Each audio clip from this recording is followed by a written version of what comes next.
बिस्मिल्लाहिर्रहमानिर्रहीम अस्सलाम वालेकुम viewers, welcome to my YouTube channel. इस वीडियो में मैं आपको step by step complete process करके दिखाऊंगा कि आप किस तरह से CSS MPT 2026 टू 2027 के लिए घर बैठे ऑनलाइन अप्लाई कर सकते हैं।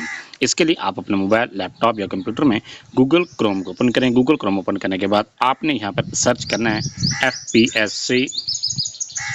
FPSC की वेबसाइट। सर्च करने के बाद आपके सामने ये वेबसाइट ओपन होती है www.fpsc.gov.pk। आप इस पर क्लिक करें। क्लिक करने के बाद यहाँ पर आपके सामने इंपॉर्टेंट नोटिस यहाँ पर शो होते हैं, आप इनको चेक कर सकते हैं। और इसके बाद यहाँ पर आपने अगर डिटेल चेक करनी है तो डिटेल चेक करने के लिए आप इस पर क्लिक करें। इसके बाद यहाँ पर आपने पब्लिक नोटिस में चेक कर सकते हैं कि इसके लिए अप्लाई आपके का लास्ट डेट क्या है। लास्ट डेट अप्लाई करने की 20 अगस्त 2026 तक आप इसके लिए अप्लाई कर सकते हैं। इसके लिए जो MPT कंडक्ट होगा 27 सितंबर 2026 को, ये संडे वाले दिन कंडक्ट किया जाएगा। इसके लिए जो क्वालिफिकेशन रिक्वायर्ड है, बैचलर डिग्री आपके सेकंड डिवीजन के साथ कोई भी है, आप इसके लिए अप्लाई कर सकते हैं। BSc अगर आपकी है तो आपने इसके लिए अप्लाई कर सकते हैं। अगर आपका BS प्रोग्राम है तो अगर आपने 4 सेमेस्टर हो चुके हैं तो फिर भी आप इसके लिए अप्लाई कर सकते हैं। इसके लिए जो एज लिमिट है 21 साल से लेकर 30 साल तक आपकी एज है, आप इसके लिए अप्लाई कर सकते हैं। अगर आप गवर्नमेंट के एम्प्लॉय हैं फिर आपको 2 साल की एज रिलैक्सेशन दी जाती है। अगर आपकी उम्र 32 साल तक है, आप 32 साल से पहले आपकी अगर एज यहाँ पर बनती है तो आप इसके लिए अप्लाई कर सकते हैं। 31 दिसंबर 2026 तक आपकी जो एज है 32 साल से पहले बनती है, आप इसके लिए अप्लाई कर सकते हैं। इसके लिए भी नेक्स्ट प्रोसीजर क्या है, ये प्रोसीजर सारा मैं इसके लिए आपको अप्लाई करके दिखाऊंगा कि आपने फिर किस तरह से अप्लाई करना है। जो स्टेप मैं आपको बताता जा रहा हूँ वैसे ही आपने अप्लाई करते जाना है और आपका आसानी के साथ अप्लाई हो जाएगा। इसके लिए आपने वापस वेबसाइट पर जाना है। वेबसाइट पर जाने के बाद यहाँ पर आपके सामने ऑप्शन दे रहा है अप्लाई ऑनलाइन। आप अप्लाई ऑनलाइन पर क्लिक करें। क्लिक करने के बाद यहाँ पर कहता है कैंडिडेट पोर्टल और इसके बाद यहाँ पर कहता है do not wait for the closing date. इसके लिए इसके बाद यहाँ पर आपने ये क्वेश्चन दिए कि आप इनको रीड आउट कर सकते हैं। रीड आउट करने के बाद नेक्स्ट यहाँ पर कहता है MCQs based preliminary test MPT for CSS competitive examination 2027। इसके लिए आप इस पर क्लिक करें। क्लिक करने के बाद यहाँ पर कहता है welcome back, sign in to your FPSC candidate portal. इसके बाद यहाँ पर कहता है साइन इन करने के लिए यहाँ पर कहता है CNSE और इसके बाद कहता है पासवर्ड। आपने अपना यहाँ पर न्यू रजिस्ट्रेशन करनी है। न्यू रजिस्ट्रेशन करने के लिए create your account, new account पर क्लिक करें। क्लिक करने के बाद यहाँ पर आपके सामने ये कहता है रजिस्ट्रेशन करने के लिए सबसे पहले यहाँ पर कहता है CNSE, आपने अपना शनाख्ती कार्ड नंबर लिखना है। इसके बाद CNSE कन्फर्म, आपने अपनी शनाख्ती कार्ड को दोबारा लिखना है। इसके बाद कहता है full name as per matriculation, आपके जो मैट्रिक के रिजल्ट कार्ड पर जो भी आपके नाम के स्पेलिंग लिखी गई है वही आपने यहाँ पर लिखनी है। इसके बाद यहाँ पर कहता है ईमेल एड्रेस, जहाँ पर आपने जीमेल लिखी, अपनी जीमेल को दोबारा कन्फर्म ईमेल वाले एड्रेस में लिखें। इसके बाद मोबाइल नंबर वाले खाने में अपने मोबाइल नंबर लिखें। ये लिखने के बाद नेक्स्ट यहाँ पर कहता है पासवर्ड, आपने एक स्ट्रॉन्ग सा पासवर्ड क्रिएट करना है। उसी पासवर्ड को कन्फर्म पासवर्ड वाले खाने में लिख दें।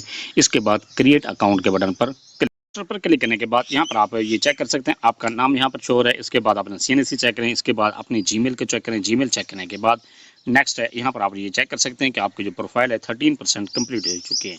इसके बाद यहाँ पर कहता है passport size photograph required before you can apply. आपकी जो आपने पिक्चर अपलोड करनी है, पिक्चर के लिए आपने ये ख्याल करना है कि आपकी जो पिक्चर का साइज़ है 30 KB से ज़्यादा नहीं होना चाहिए। इसके लिए यहाँ पर आप एरो के बटन पर क्लिक करें और अपनी पिक्चर अपलोड करने के बाद यहाँ पर कहता है CNSE, आप अपने शनाख्ती का नंबर चेक कर लें। ये चेक करने के बाद नेक्स्ट यहाँ पर कहता है full name as per matriculation, आपने यहाँ पर अपना नाम चेक करें। इसके बाद फादर नेम वाले खाने में अपने वालिद का नाम लिखें। फादर नेम चेक करने के बाद नेक्स्ट यहाँ पर कहता है date of birth as per matriculation, आपने यहाँ पर अपनी डेट ऑफ बर्थ को सिलेक्ट करना है। ये सिलेक्ट करने के बाद नेक्स्ट यहाँ पर कहता है जेंडर, आपने अपनी जेंडर को सिलेक्ट करना है। ये सिलेक्ट करने के बाद नेक्स्ट यहाँ पर कहता है रिलीजन, आपने यहाँ पर अपना रिलीजन सिलेक्ट करना है। ये सिलेक्ट करने के बाद अपना मार्शल स्टेटस यहाँ पर सिलेक्ट करें। ये सिलेक्ट करने के बाद नेक्स्ट यहाँ पर कहता है CNSE इशू डेट, आपने यहाँ पर अपने शनाख्ती कार्ड की इशू डेट को सिलेक्ट करना है। अगर आपका CNSE एक्सपायर है फिर भी आप इसके लिए अप्लाई नहीं कर सकेंगे। इसके लिए इसके बाद यहाँ पर कहता है मोबाइल नंबर, आपने यहाँ पर अपना मोबाइल करने के बाद नेक्स्ट यहाँ पर कहता है स्पाउस डिटेल, यहाँ पर आपने अपनी स्पाउस की डिटेल इंटर करनी है। अगर आप मेल हैं तो आपने यहाँ पर अपनी घरवाले की, या अगर आप शादीशुदा हैं तो यहाँ पर अपनी घरवाले की इन्फॉर्मेशन इंटर करनी है। अगर आप फीमेल हैं तो अपनी यहाँ पर और आप शादीशुदा हैं तो यहाँ पर अपने हस्बैंड की डिटेल इंटर कर सकते हैं।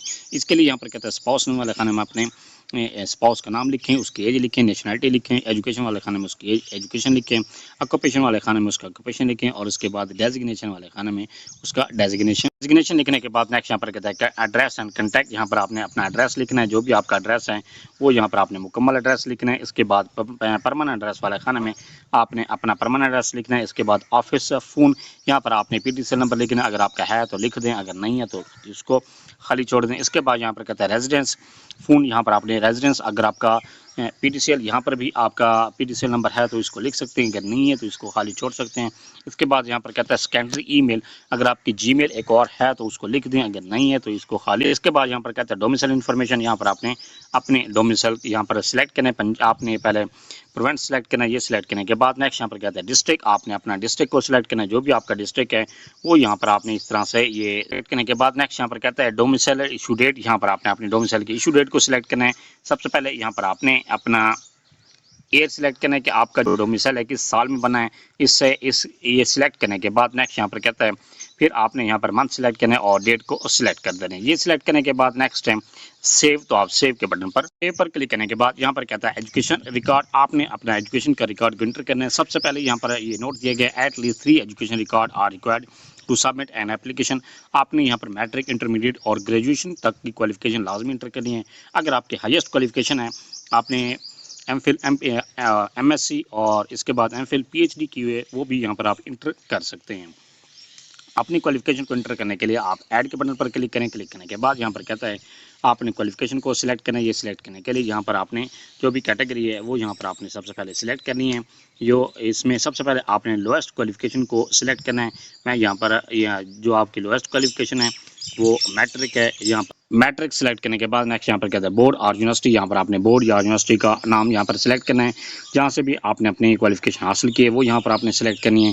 ये सिलेक्ट करने के बाद नेक्स्ट यहाँ पर कहता रहता है रिजल्ट डिक्लेरेशन डेट, आपका ये रिजल्ट कब अनाउंस हुआ था, जब भी आपका रिजल्ट अनाउंस हुआ है वो यहाँ पर आपने डेट को सिलेक्ट करने के बाद नेक्स्ट यहाँ पर कहता है स्कोर और ग्रेड, यहाँ पर आपने स्कोर या ग्रेड को कैटेगरी को सिलेक्ट करना है। ये सिलेक्ट करने के बाद नेक्स्ट यहाँ पर कहता है आपने ग्रेड सिलेक्ट करना है, जो भी आपके ग्रेड हैं वो यहाँ पर आपने सिलेक्ट करना है। इसके बाद मेजर सब्जेक्ट्स, यहाँ पर आपने मेजर सब्जेक्ट सिलेक्ट करना है, यहाँ पर लिखना है। ये लिखने के बाद नेक्स्ट यहाँ पर कहता है मीडियम ऑफ इंस्ट्रक्शन, आपका मीडियम ऑफ इंस्ट्रक्शन क्या था वो यहाँ पर आपने सिलेक्ट करना है। इसके बाद इंस्टीट्यूट और लोकेशन कंट्री, यहाँ पर आपने इंस्टीट्यूट यहाँ पर कि आपने इंस्टीट्यूशन लोकेशन, आपने इंस्टीट्यूट की लोकेशन को यहाँ पर इंटर करना है। यहाँ पर आपने एड्रेस भी यहाँ पर मुकम्मल लिख सकते हैं। इसके बाद यहाँ पर कहता है अवार्ड्स और डिस्टिंक्शंस, आपने कोई पोजीशन हासिल की है वो यहाँ पर आपने लिखना है। इसके बाद यहाँ पर कहते हैं फ्रॉम में आपने वो डेट सेलेक्ट करनी है जिस डेट को आपकी जो एडमिशन है वो हुआ था। इसके बाद टू में आपने वो डेट सेलेक्ट करनी है जिस डेट को आपका रिजल्ट अनाउंस हुआ है।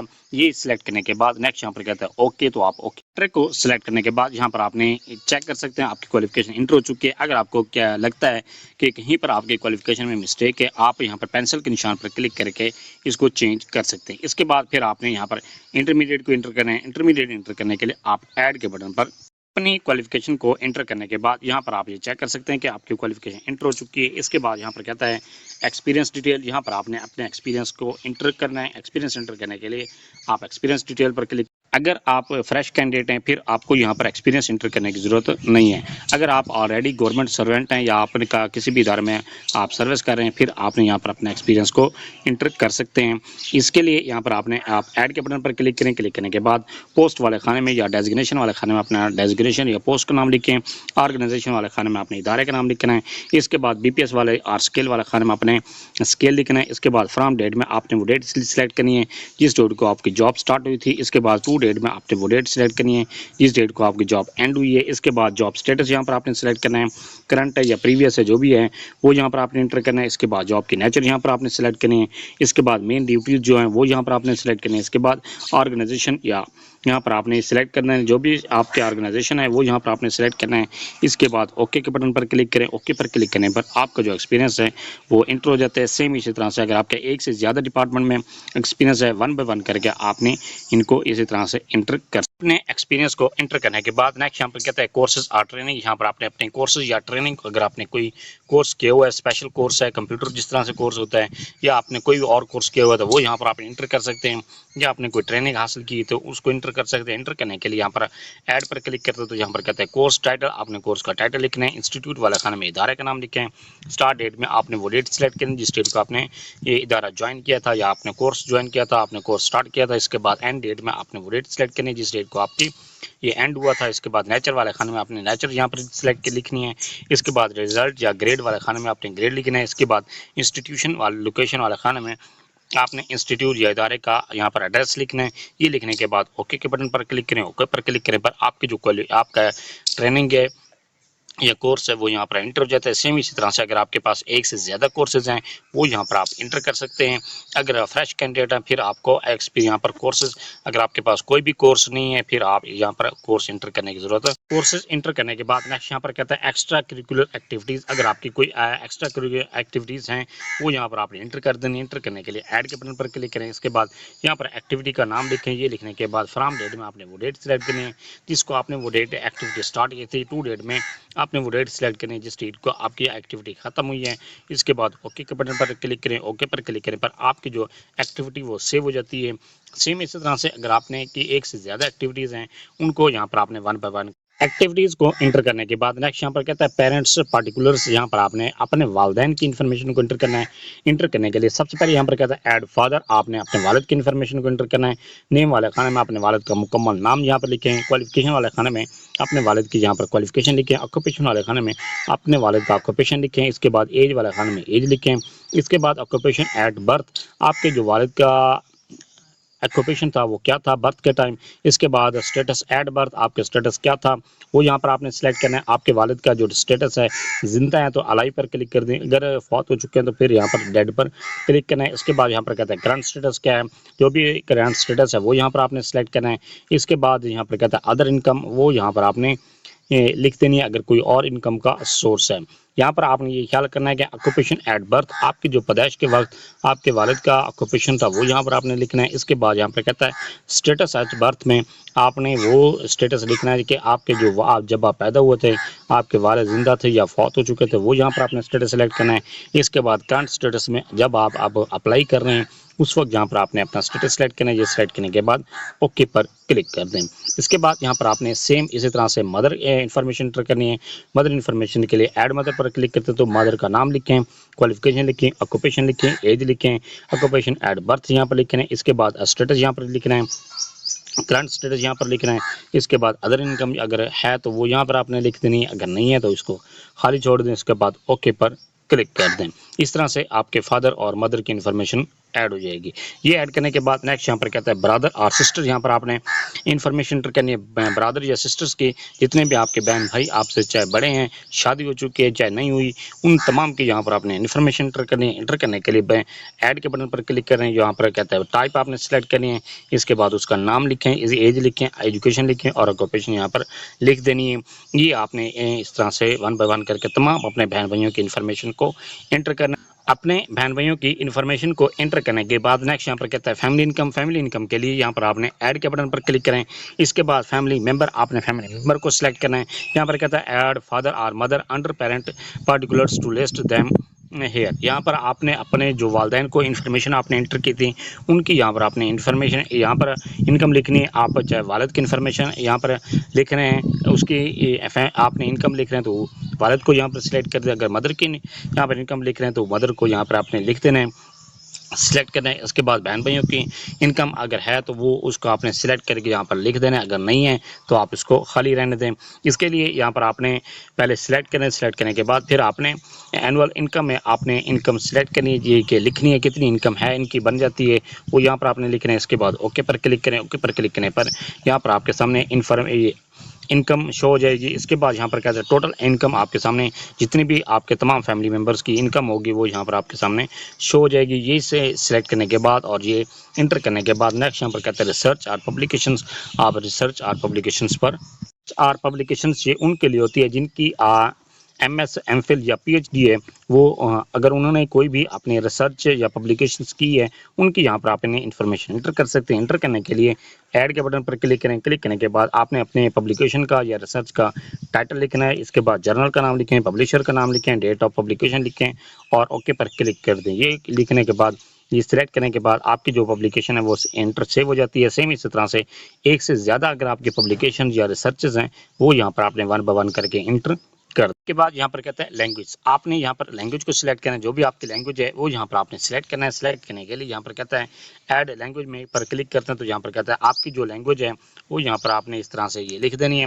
इसके बाद डिप्लोमा सर्टिफिकेट, अगर आपका इसका कोई डिप्लोमा सर्टिफिकेट है लिख दें, अगर नहीं है तो इसको खाली छोड़ दें। इसके बाद कैन रीड, आप जो ज़ुबान सिलेक्ट करें वो आप एक्सीलेंटली आप रीड आउट कर सकते हैं, या गुड है या फेयर है, जो भी कैटेगरी है वो यहाँ पर आपने सेलेक्ट करें। राइट में आपकी किस तरह से है वो यहाँ पर आपने सेलेक्ट करें, आप उसको बोल कितना से सकते हैं वो यहाँ पर आपने सेलेक्ट करें। इसके बाद ओके पर क्लिक कर दें। सेम इसी तरह से अगर आप एक से ज़्यादा ज़ुबानें बोल लेते हैं तो वो यहाँ पर आपने 1 बाय 1 कर अपनी तमाम डिटेल को इंटर करने के बाद यहाँ पर आप ये चेक कर सकते हैं कि आपकी जो प्रोफाइल है वो 100% कंप्लीट हो चुकी है। इसके बाद आप यहाँ पर ब्राउज जॉब्स के बटन पर क्लिक कर दें। ब्राउज जॉब पर क्लिक करने के बाद यहाँ पर कहते हैं CSS कॉम्पिटिटिव एग्जामिनेशन 2027। इसके बाद MPT अप्लाई, क्लोज डेट इसकी है 20 अगस्त 2026 तक आप इसके लिए अप्लाई कर सकते हैं। इसके बाद जो MPT एग्ज़ाम कंडक्ट होगा 27 सितंबर 2026 को ये कंडक्ट होगा। इसकी जो फ़ीस है 250 रुपये आपने इसकी फ़ीस पे करनी है। इसके लिए यहाँ पर आप अप्लाई MPT पर क्लिक करने के बाद यहाँ पर आप ये चेक कर सकते हैं, ये कहता है पेमेंट चैनल, आप यहाँ पर अपना PS ID को नोट करें। नोट करने के बाद नेक्स्ट यहाँ पर कहता है आपने अपनी फ़ीस को पे करने के लिए आप ATM के थ्रू भी पे कर सकते हैं, इंटरनेट बैंकिंग, मोबाइल बैंकिंग, जिस तरह से ईजी पैसा, जैज़ कैश या मोबाइल बैंक के ऐप से आप पे कर सकते हैं। इसके बाद वन बिलिंग के थ्रू भी आप पे कर सकते हैं। आपने ये फ़ीस किस तरह से पे करनी है इसके लिए एक अलग से छोटी सी वीडियो बनाकर इसी चैनल पर मैंने अपलोड कर दी है, उसका लिंक डिस्क्रिप्शन में दिया हुआ है, आप वो देखकर आसानी के साथ अपनी फ़ीस को पे कर सकते हैं। अपने चालान को पे करने के बाद नेक्स्ट यहाँ पर कहता है कंटिन्यू MPT एप्लीकेशन, आपने अपने पोर्टल को दोबारा ओपन करना है और कंटिन्यू MPT एप्लीकेशन पर क्लिक करना है। क्लिक करने पर आपने अपनी फ़ीस का स्टेटस चेक कर सकते हैं कि आपका फ़ीस पे हुए या नहीं हुई। इसके बाद आपकी जो अगर आपकी एप्लीकेशन में कोई चीज़ रिमेनिंग है वो आपने उसको फिलअप करना है। फिलअप करने के बाद सबमिट एप्लीकेशन, आप सबमिट एप्लीकेशन पर क्लिक करें। जैसे आप इस पर क्लिक करते हैं तो आपका एप्लीकेशन और MPT 2027 के लिए अप्लाई हो जाता है। ये था सारा प्रोसेस के आप किस तरह से CSS 2026 टू 2027 MPT के लिए घर बैठे ऑनलाइन अप्लाई कर सकते हैं। फिर भी आपको किसी बात के समय नहीं है, आप कमेंट सेक्शन अपनी क्वेरी लिखें, अपना क्वेश्चन लिखें, आपको तसल्ली बख्श जवाब दिया जाएगा। Thanks for watching. अगर वीडियो अच्छी लगी है चैनल को सब्सक्राइब कर दें, लाइक एंड